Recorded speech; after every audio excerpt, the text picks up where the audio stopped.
मधुरिका पाटकर भारत की S table tennis player हैं, जिन्हें उनके अच्छे प्रदर्शन और खेलों में योगदान के लिए 2020 में अर्जुन अवार्ड से सम्मानित किया गया है। महाराष्ट्र की शान मधुरिका ने 2018 में कॉमनवेल्थ गेम्स में गोल्ड जीतकर देश का नाम रोशन किया। बचपन में मधुरिका की मां चाहती थी कि वो एक अच्छी डांसर बने और उनके पिता चाहते थे कि मधुरिका खेलों में आगे जाए। मधुरिका ने डांस और टेबल टेनिस दोनों को मन लगाकर सीखा, पर जब वो 9th क्लास में थी तभी उन्होंने खेलों में आगे बढ़ने का निश्चय किया और आज वो वैश्विक स्तर पर भारत को कई इवेंट्स में रिप्रेजेंट कर चुकी हैं। मधुरिका का मानना है कि अगर आप मेंटली स्ट्रॉन्ग हैं, तो आप कुछ भी हासिल कर सकते हैं। मधुरिका की कड़ी मेहनत और उनके परिवार के सपोर्ट से उन्होंने जो चाहा हासिल किया और आज इस मुकाम पर हैं। तो आइए मिलते हैं चुलबुली एनर्जी से भरपूर इंटरनेशनल टेबल टेनिस प्लेयर मधुरिका पाटकर से। मधुरिका, आपका बहुत बहुत स्वागत विलासन स्पोर्ट्स पर। Thank you so much. मधुरिका, आपने इस साल अर्जुन अवार्ड जीता। आपकी अथक मेहनत, आपका अथक प्रयास, आपका योगदान टीटी के अंदर था इतना इस लेवल का कि आपको ये अवार्ड से सम्मानित किया गया। कैसा लगता है ये अवार्ड पाकर? ऑफ कोर्स बहुत खुशी होती है, क्योंकि इतने साल की मेहनत है ये, और after playing for so many years तुम्हें एक रिकॉग्निशन मिलता है गवर्नमेंट से। So I think it is huge. और ये सिर्फ मेरे लिए नहीं बड़ा अवार्ड है, पर मेरी फैमिली के लिए, मेरी टीम के लिए, जो मेरे कोचेस है उसमें या ट्रेनर्स है, and I think even for table tennis sport in general ये बहुत बड़ी बात है कि एक टेबल टेनिस गेम में एक अर्जुन अवार्डी है इस साल। So I think this is huge, it's really nice indeed. सो अगर आपको लगता है कोविड की वजह से खैर वर्चुअल सेरेमनी हुई, पर आपको लगता है अगर राष्ट्रपति जी के हाथ से स्वयं अगर अवार्ड मिलता तो खुशी डबल होती? ऑफ कोर्स यानी जब आप एक्चुअल में उनके हाथ से अवार्ड लेते हो तो it feels different for sure. But मैं बोलना चाहती हूँ, पहले हमारा रिहर्सल था अ डे बिफोर, तब we did the same process because ये वर्चुअल था, ये फर्स्ट टाइम था ना सबके लिए, and of course in front of the president has to be like really good. तो हमारा पहले रिहर्सल था, तो it seemed fine, you know, कि क्या है ये, यानी वर्चुअल हो रहा है, इतना कुछ मजा नहीं आ रहा है, ऐसे you know it's like a conference room में हम हैं। But the day when I received the award, the feeling was so different, you know, even if it's virtual, I was like, my heart was exploding. मुझे इतनी खुशी हो रही थी। So I think इसमें इतना खुशी हो रहा है, तो when I actually go to the Rashtrapati Bhavan and we are keeping our fingers crossed, क्योंकि हमें वो ट्रॉफी अभी तक मिली है नहीं, तो शायद हमें दिल्ली जाके वो ट्रॉफी एक्चुअल में ले सकते हैं। तो we are keeping our fingers crossed. But of course ये भी हिस्ट्री में जाएगा, क्योंकि फर्स्ट टाइम ऐसा अवार्ड हुआ है जो वर्चुअल है। So even this is special. Indeed. So आपका of course सालों की मेहनत होती है, आपका प्रयास होता है, जो कोई of course शायद नहीं देख पाता, पर अवार्ड सब देख रहे हैं, पर शायद मेहनत कोई नहीं देख पाता। तो जब आपने शुरू किया तो किस तरीके के आपके सामने चैलेंजेस थे? आपकी फैमिली का सपोर्ट कितना था? किस तरीके का इंफ्रास्ट्रक्चर था, या कोई भी और चैलेंजेस जिसके बारे में आप हमें बताना चाहें? Oh my God, I'm so lucky कि मुझे as such कुछ challenges नहीं मिले हैं। Everything was like available for me. और मैं भी सब चीजें मैं इतने positively ले रही थी, तो मुझे कुछ negative things नहीं दिखाई दे रहे थे उसमें। So family का support तो बचपन से था मेरे लिए। My parents were all supportive. In fact वो बोल रहे थे मुझे, like when there was a time कि मुझे education और sports में career choose करना था, so they were the ones that you go for your sports because you are something different. और तब मैं actually first time इंडिया को represent करके और medal लेके आई थी। तो they were the ones who told me कि आप sports as a career choose करो, and we are there in front with you. I mean वो एक बहुत बड़ी बात है। I mean when you have family support and even they have that thinking कि एक player बनने के लिए क्या क्या चाहिए, इतनी मेहनत होती है, so it makes a big difference for sure. Financial कुछ ऑब्स्टिकल्स नहीं आए, कंस्ट्रेंट्स नहीं आए, बिकॉज लाइक आई सेड, मेरे पेरेंट्स बोल रहे थे कि कुछ भी तुम्हें चाहिए तो we are there to help you and support you. So वो फाइनेंशियल कुछ कंस्ट्रेंट्स नहीं आए. और जब मैं छोटी थी तो मुझे RCF में स्कॉलरशिप लगाया ने. Then in the year 2004 ONGC में as a scholarship player लगी, and then 2006 as an employee लगी. तो मैं financial things were taken care of. और जैसे I was an employee तो एक security होता है कि अगर मैं खेल छोड़ू भी तो बाद में मैं क्या करूँगी, and all that stuff was all taken care of. Seems like you have enjoyed the game so much. But of course अगर देखा जाए, एक समय था जब हिंदुस्तान में टीटी को एज अ रिक्रिएशनल एक्टिविटी के तौर पे ही ज़्यादातर लिया जाता था. फुल टाइम इसको एज अ गेम शायद ही कोई प्लेयर्स ज्वाइन करते थे. पर ऑफ कोर्स टाइम बदला, आज के काफ़ी प्लेयर्स हैं जो इस गेम से जुड़े हैं. आप जैसे प्लेयर्स जो उनको इवन अर्जुन अवार्ड भी मिलता है. पर क्या वर्ल्ड लेवल पर वर्ल्ड जो एथलीट्स हैं वो उनका परसेप्शन भी इंडियन टीटी प्लेयर्स के अगेंस्ट चेंज हुआ है? They take it Indian players like very competitive, tough, और they feel like नहीं अगर इंडियन है तो हम देख लेंगे. ऐसा पहला एटीट्यूड था, मैं मानती हूँ पहला था, यानी इंडियंस को ऐसा था कि चलो इंडिया ही है ऐसे. But now those all these players are really scared. यानी अगर कोई है कि अरे इंडिया का प्लेयर है उसके ड्रॉ में, तो दे आर वेरी स्कैर्ड. एक तो ये है बिकॉज ऑफ आवर परफॉर्मेंस, ये एक ही है. Because over the years, in I think 5-6 years maybe 2016 से हमारा performance graph काफी ऊपर चढ़ता जा रहा है. तो all these players, they are afraid of Indian players. यानी वो बोलते हैं कि पहला reaction है कि oh my god, now like tough match है ऐसा. So that attitude change ना वो matter करता है, बहुत matter करता है. पर बहुत half the battle is either won or lost before. Absolutely. ये बहुत बड़ा माइंड में आई थिंक बहुत बड़ी बात होती है कि अरे अच्छा बहुत टफ प्लेयर आ रहा है सामने, तो कहीं ना कहीं वो दिमाग में आपके रहने की वजह से आप थोड़ा आपका परफॉर्मेंस कहीं ना कहीं उस दिन डाउन हो ही जाता है. खैर बहुत सारे लोग अपना हैंड्स जो है they try their hands in sports, बहुत ज्यादा गेम्स में आना चाहते हैं, करते हैं. बट एक समय के बाद बहुत कम ही प्लेयर्स होते हैं जो टॉप पर पहुंच पाते हैं. बहुत सारे प्लेयर्स को वो मुकाम हासिल नहीं हो पाता, किसी भी रीजन की वजह से हो फॉर दैट मैटर. सो क्या ऑप्शंस हैं उनके लिए क्या प्लान भी है इन लाइक स्पोर्ट्स में बहुत बढ़िया करियर ना होने के बाद? उसके बारे में कुछ बताएं प्लीज. एक्चुअली जो भी कोई एक स्पोर्ट्स पर्सन होता है ना, आगे भी जाओ ना, he wants to stay connected to the sport.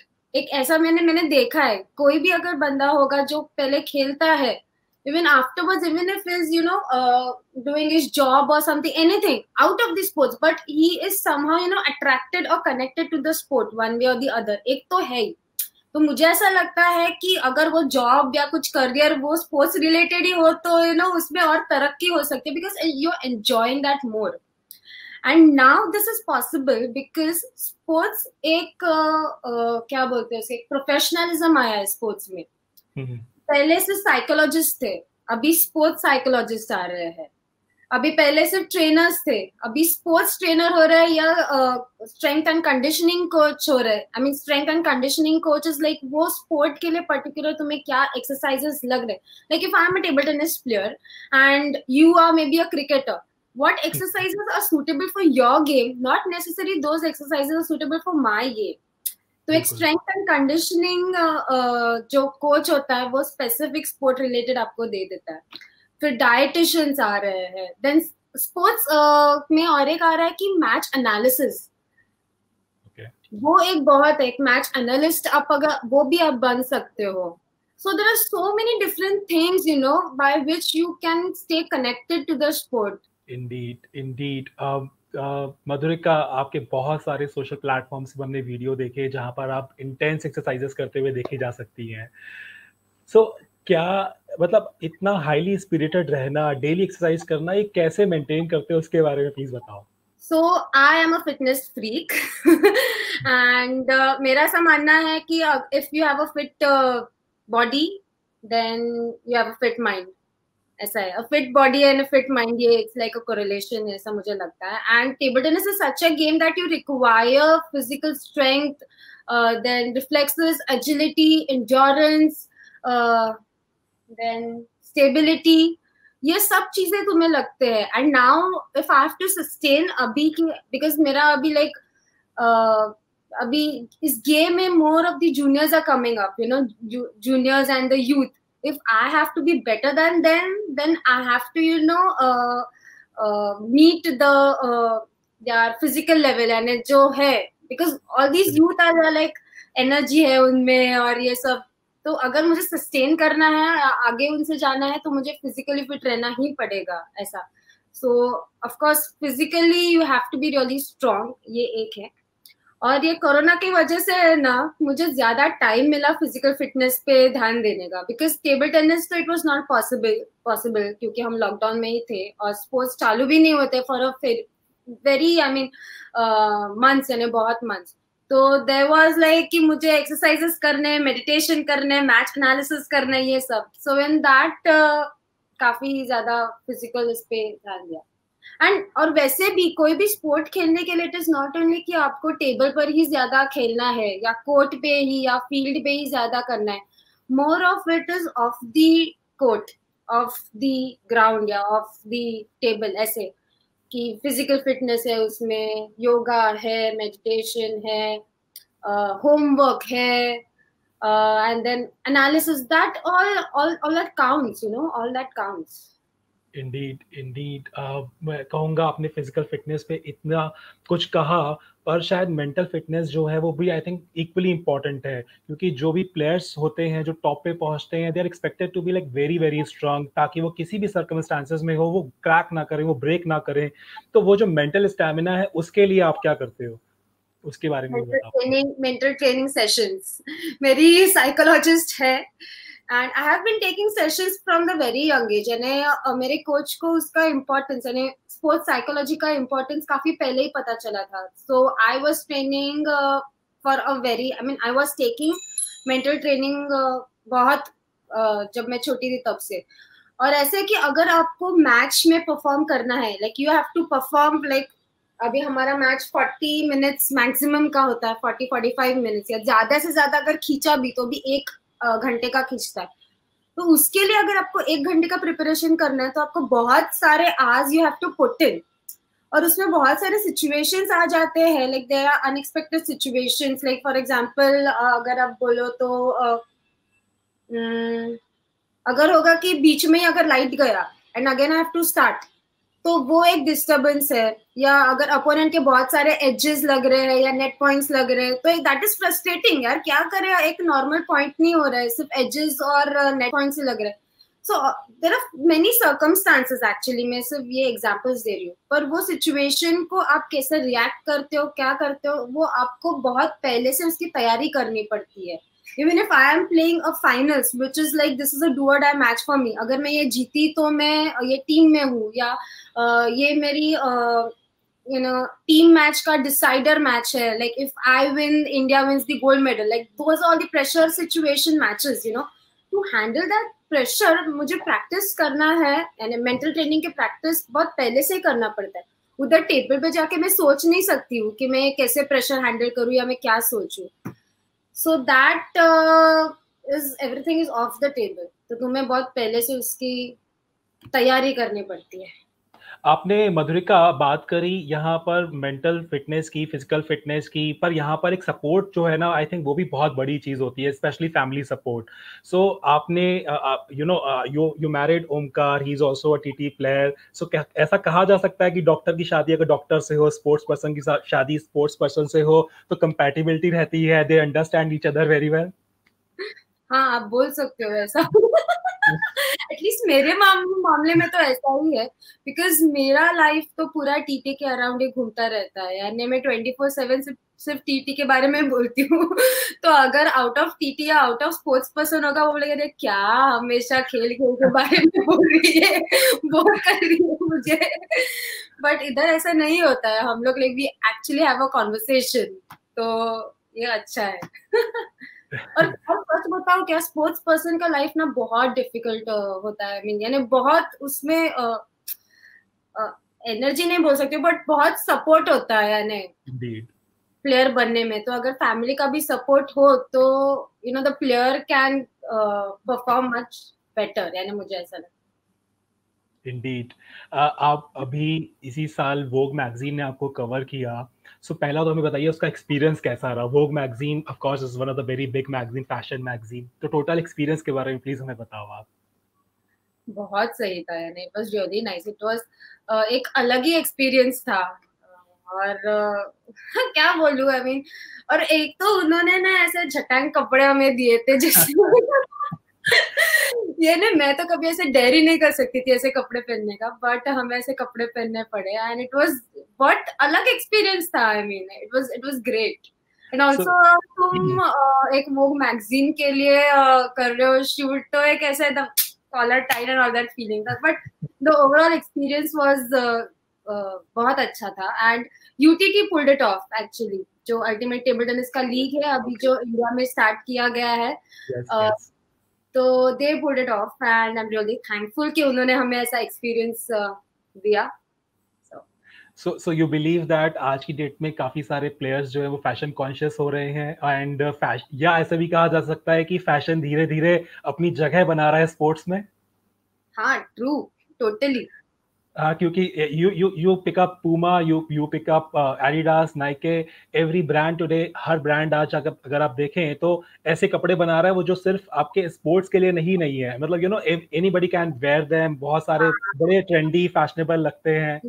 yes. कितना आपको लगता है कि नेसेसरी होता है किसी भी प्लेयर के लिए एग्रेसिव होना, या कहा जा सकता है कि अगर एग्रेसिव नहीं होंगे तो शायद बहुत अच्छा खेल नहीं पाएंगे, या प्लेयर्स आपको मानती हैं कि अगर वो अपने काम माइंड के साथ में अपने जोन में खेले तो वो ज्यादा अच्छा रहता है? See, I think कि आप स्पोर्ट जब खेलते हो, you represent yourself. I mean that is your character which is on the court. यानी अगर मैं मेरा नेचर है कि मैं एकदम आउट गोइंग हूँ, या आई टेक इनिशिएटिव, या I am very attacking player, पर अगर मुझे बोला गया कि आप एकदम शांत खेलो या आराम से ऐसे, तो ये मेरे से होगा नहीं। Of course there has to be a balance, that for sure. यानी मुझे ज्यादा अग्रेसिव बनना जरूरी नहीं है, I need to step back, थोड़ा स्टे काम, ऐसा there has to be a balance.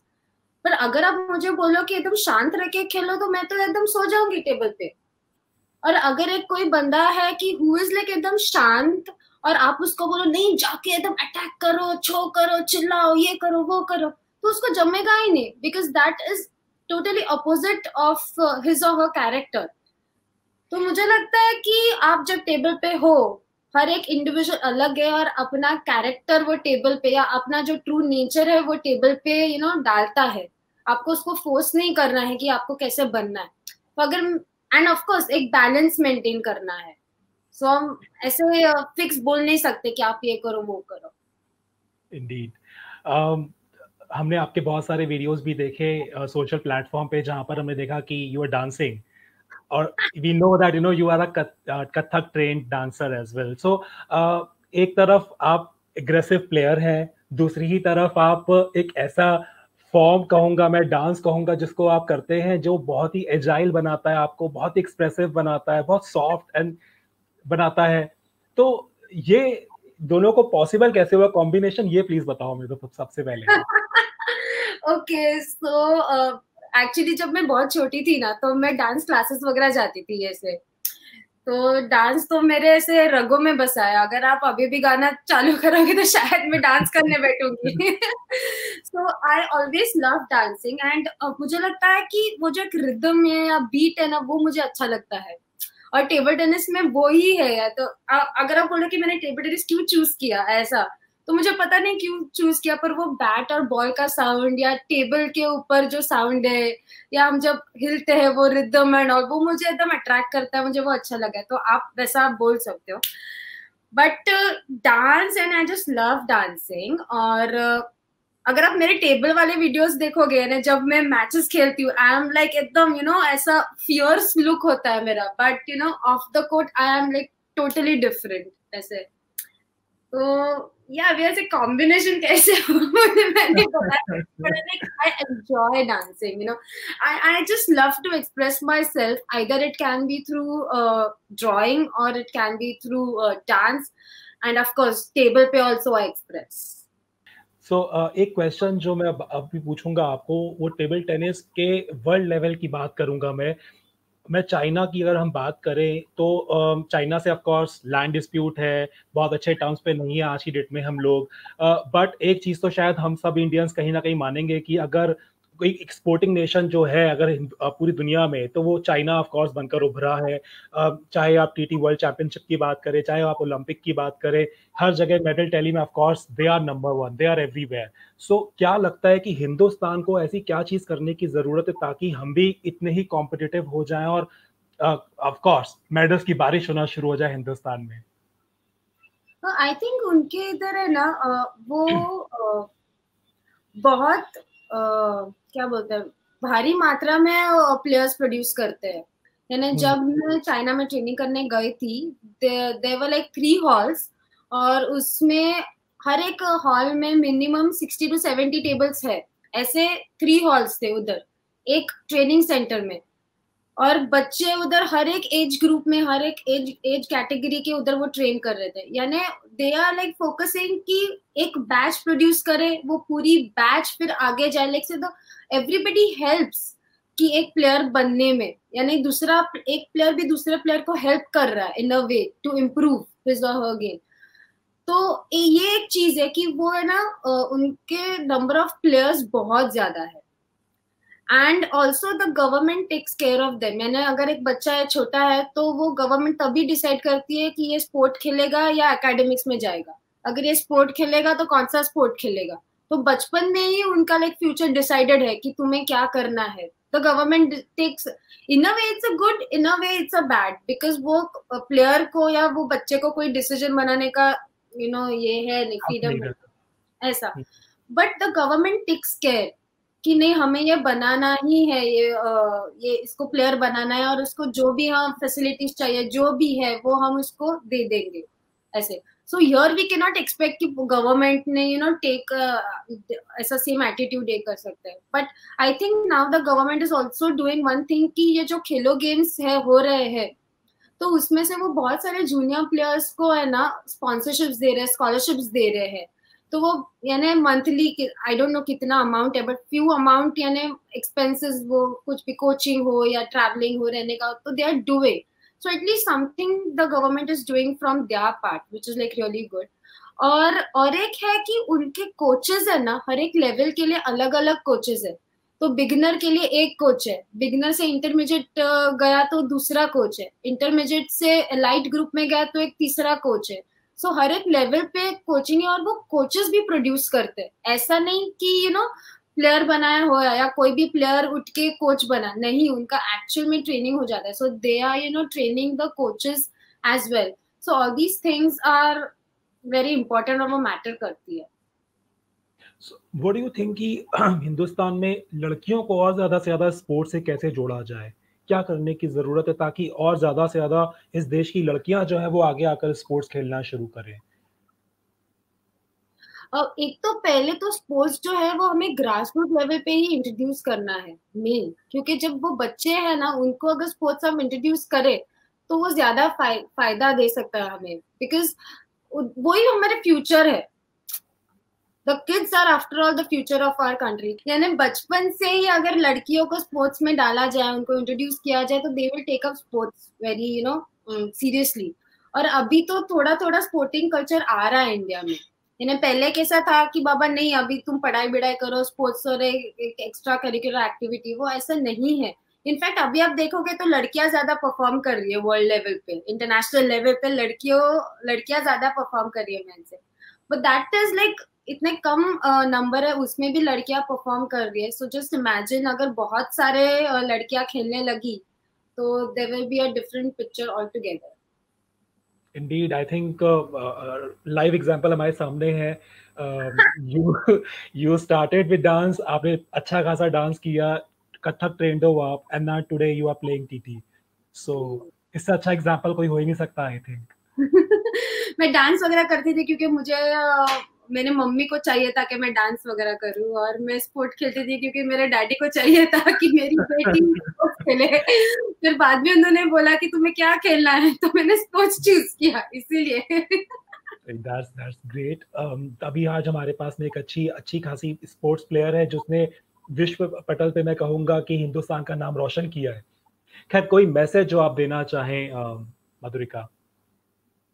Okay, सो मैं बोलना चाहती हूँ कि जो अभी अपकमिंग प्लेयर्स है, तो आई think this is a very good time, क्योंकि इंडिया में थोड़ा स्पोर्टिंग कल्चर आ रहा है और बहुत सारे अपॉर्चुनिटीज हो रहे हैं। So even if you are not successful as a player, आपके पास जैसे हमने पहले ये सेशन में बोला कि प्लान बी है स्पोर्ट्स में भी, so there are different options. और अगर आपको खेलना है, so you really need to work hard, because एक प्रोफेशनलिज्म आ रहा है स्पोर्ट्स में, so everything is becoming very professional and you need to put in that much hard work, because competition भी उतना ही बढ़ रहा है, वो लेवल बढ़ रहा है। And I think ultimately you just have to love the game and you have to enjoy that game. एक प्रेशर नहीं रहना चाहिए कि मुझे परफॉर्म करना है.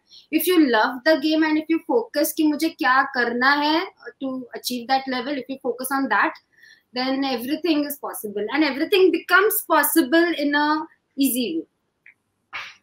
आपने बिल्कुल सही कहा मधुरिका, जब आप गेम को एंजॉय करेंगे तो आप काफी अच्छा परफॉर्मेंस देंगे। Of course we can see that in your performance at least. Yes, I love playing table tennis. अभी भी इतने साल खेलने के बाद भी है ना, मुझे कुछ तो नया सीखने में इंटरेस्ट होता है, या खेलने में बहुत मजा आता है। तो I think that is because of मैं इतने साल I could sustain because I am loving the game. Keep enjoying, keep loving. हमारे साथ जुड़ने के लिए बहुत बहुत धन्यवाद। Thank you so much. दोस्तों, दुनिया की किसी भी प्रोफेशन में जो भी लोग टॉप पे पहुंचते हैं, अगर आप उनको देखेंगे, सब में आपको एक चीज जरूर कॉमन दिखेगी। वो कॉमन चीज है उनका love for whatever they are doing, उनकी लगन और उनका विश्वास उस चीज के लिए जो भी वो कर रहे हैं। शायद इसीलिए वो उस चीज में एक्सेल कर पाते हैं। मधुरिका में भी हमें यही चीज देखने को मिली, उनका लव फॉर गेम। शायद इसीलिए वो आज इस मुकाम तक पहुंची कि देश को ना सिर्फ उन्होंने इंटरनेशनल लेवल पर रिप्रेजेंट किया, बल्कि आज उनको अर्जुन अवार्ड से सम्मानित भी किया गया है। दोस्तों, एक ही चीज कहूंगा, आपको जो भी चीज पसंद हो उसमें इतनी जान लगा दीजिए कि आप शायद उसके बिना आपको कुछ और दिखे ही ना। तभी शायद आप जो भी चीज दिल से करेंगे उसमें जरूर और जरूर एक्सेल करेंगे। अगर आपको हमारा एपिसोड पसंद आया हो तो लाइक, शेयर और सब्सक्राइब जरूर कीजिएगा।